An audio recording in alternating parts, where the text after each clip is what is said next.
मंडळी, जर मी सांगितले की जेफ्री एप्स्टीनने एक असा प्लॅन रचला होता की त्याला हिटलरसारखं संपूर्ण जगावर राज्य करायचं होतं, तर याच्यावर तुमचा कदाचित विश्वास बसणार नाही, पण हेच सत्य आहे. म्हणून आज आपण या व्हिडिओमध्ये एप्स्टीन फाईलमधील प्रत्येक गोष्ट उलगडणार आहोत, जो क्राईम फिल्मपेक्षा कमी नाही. तर जागतिक सत्ता असलेला अमेरिका आणि त्या अमेरिकेचे राष्ट्राध्यक्ष डोनाल्ड ट्रम्प यांचा विकृत चेहरा जगासमोर आणणारी एप्स्टीन फाईल सार्वजनिक होण्यापासून डोनाल्ड ट्रम्प यांनी का रोखली नाही, हा प्रत्येकाला पडलेला एक प्रश्न आहे. तसेच एप्स्टीन फाईलविषयी आपण सर्वांनी बऱ्याच गोष्टी आतापर्यंत ऐकल्या असतील. मानवी मांस खाण्यापासून ते लहान मुलींची तस्करी आणि सेक्स रॅकेट. तर 35 लाख पानांची ही फाईल 2019 पासून अमेरिकन न्यायालयाकडे होती. मग ती आत्ताच का सार्वजनिक केली? 10 ऑगस्ट 2019 न्यूयॉर्कमधील तुरुंगात जेफ्री एप्स्टीनचा मृतदेह आढळला. हा मर्डर होता की आत्महत्या? एप्स्टीनच्या मृत्यूनंतर त्याच्यावरचे सर्व गुन्हेगारी आरोप 29 ऑगस्ट 2019 रोजी न्यायालयाने का रद्द केले?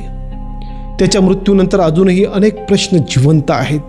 एप्स्टीन गेला, पण मागे अनेक प्रश्न राहिले. आणि सर्वात महत्त्वाचा प्रश्न, त्याच्या संपर्कात असलेल्या प्रभावशाली लोकांची चौकशी का झाली नाही? सर्वच गोष्टींचा उलगडा करणार आहोत या व्हिडिओमध्ये. मंडळी, तुम्ही जर व्हिडिओवर नवीन असाल तर अशाच माहितीपूर्ण व्हिडिओसाठी चॅनलला सबस्क्राईब करा. नमस्कार, मी कैलास आणि तुम्ही बघताय नमस्ते महाराष्ट्र. तर मंडळी, मला एक गोष्ट कळली नाही, या माणसाने त्या आयलंडवर जाऊन काय केलं असेल? कमाल आहे बाबा. असो मंडळी, आज जगभरात एक नाव खूप चर्चेत आहे. असा एक माणूस ज्याचं नाव ऐकताच सत्ताधाऱ्यांच्या कपाळावर आड्या पडतात, तो म्हणजे जेफ्री एप्स्टीन. एक फायनान्सर, पण त्याच्या पैशापेक्षा जास्त चर्चा झाली त्याच्या संबंधांची, जे त्याच्या संपर्कात होते त्यांची. ही फाईल जर पूर्णपणे उघड झाली तर अजून जगातील अनेक मोठी नावं कोसळू शकतात असं म्हटलं जातं. याची सुरुवात नेमकी कुठून झाली? तर 2005 साली फ्लोरिडामध्ये एप्स्टीन विरुद्ध पहिला गुन्हा नोंदवला गेला. त्यात अल्पवयीन मुलींवर लैंगिक अत्याचार केल्याचे आरोप त्याच्यावर झाले. आणि पुढे 2008 मध्ये एका वादग्रस्त प्लिया डीलद्वारे कमी शिक्षेत एप्स्टीनला सुटका मिळाली. पीडितांना न्याय मिळाला नाही असा आरोप झाला आणि इथूनच सुरू झाली संशयाची पहिली ठिणगी. इतक्या गंभीर आरोपानंतरही त्याला इतकी कमी शिक्षा का, असे अनेक प्रश्न उपस्थित होऊ लागले. मग पुढे 2018 मध्ये मियामी हेरॉल्ड या वृत्तपत्र संस्थेने परवर्जन ऑफ जस्टिस ही तपासणी मालिका प्रसिद्ध केली आणि हे प्रकरण जास्तच चिघळलं. या रिपोर्टनंतर त्या गुन्ह्याची फाईल पुन्हा उघडली गेली आणि जुलै 2019ला न्यूयॉर्कमध्ये एप्स्टीनला अटक झाली. त्याच्यावर सेक्स ट्रॅफिकिंगचे आरोप ठेवण्यात आले. तपासात त्याच्या घरातून अनेक दस्तावेज, संपर्क यादी, ईमेल आणि डिजिटल पुरावे जसे की hard disk, pen drive, CCTV footage सापडल्याची माहिती समोर आली. पण याची सुरुवात खूप अगोदरपासून झाली होती. हे समजून घेण्यासाठी आपल्याला थोडं इतिहासात जावं लागेल. जेफ्री एप्स्टीनकडे डिग्री नव्हती, पण तो शिक्षक होता. त्याच्याकडे अगोदर पैसा नव्हता, पण तो नंतर अब्जाधीश झाला. राजकारणी आणि जगातील मोठमोठ्या लोकांशी त्याचे थेट संबंध होते, पण त्याचं साम्राज्य उभं राहिलं एका भयानक आणि नियोजनबद्ध पद्धतीने.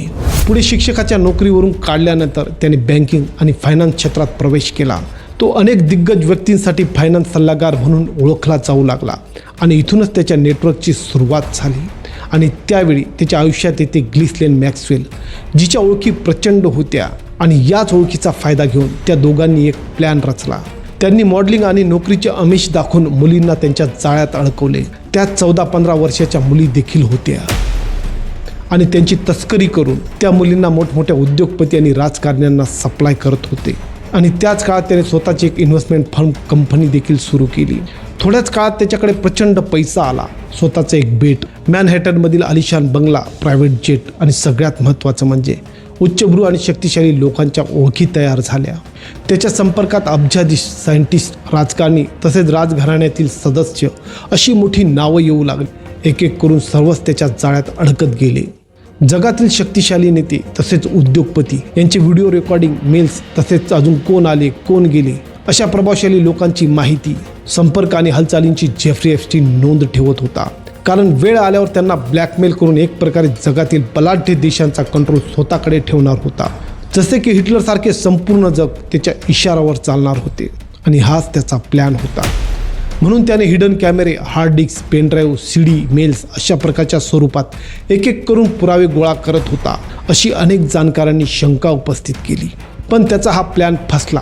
अगोदर मी सांगितल्याप्रमाणे 2005 मध्ये फ्लोरिडात त्याच्याविरुद्ध पहिली तक्रार नोंदवण्यात आली.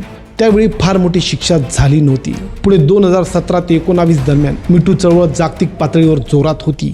उच्चभ्रू आणि शक्तिशाली लोकांच्या विरोधात लैंगिक शोषणाचे आरोप उघडपणे मांडले जात होते. एप्स्टीन प्रकरणही या वातावरणात पुन्हा चर्चेत आलं.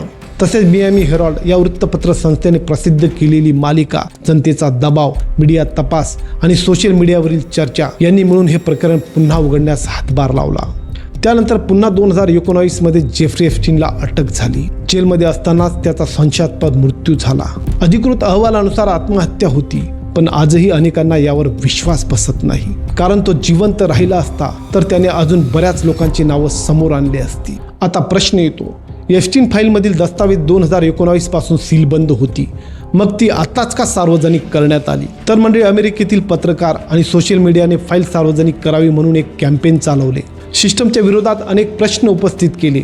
या दबावामुळे न्यायालयाने एप्स्टीन फाईलचे काही भाग सार्वजनिक केले. डोनाल्ड ट्रम्प यांनी ठरवले असते तरी एप्स्टीन फाईल सार्वजनिक होण्यापासून ते रोखू शकले नसते. आता शेवटचा एक प्रश्न, जेफ्री एप्स्टीनच्या संपर्कात असलेल्या व्यक्तींची चौकशी का झाली नाही? तर मंडळी, फ्लाईट लॉग आणि ईमेलमध्ये नाव येणं यावरून गुन्हा सिद्ध होत नाही, म्हणून इतर लोकांची चौकशी करण्यात आली नाही. या खटल्याबाबत अशी एक ॲडवायझरी प्रसिद्ध करण्यात आली आहे. मंडळी, जेफ्री एप्स्टीन क्रिमिनल तर होताच, पण आज आपण ज्यांना आयडल मानतो त्यांचं भयानक रूप जगासमोर आलं.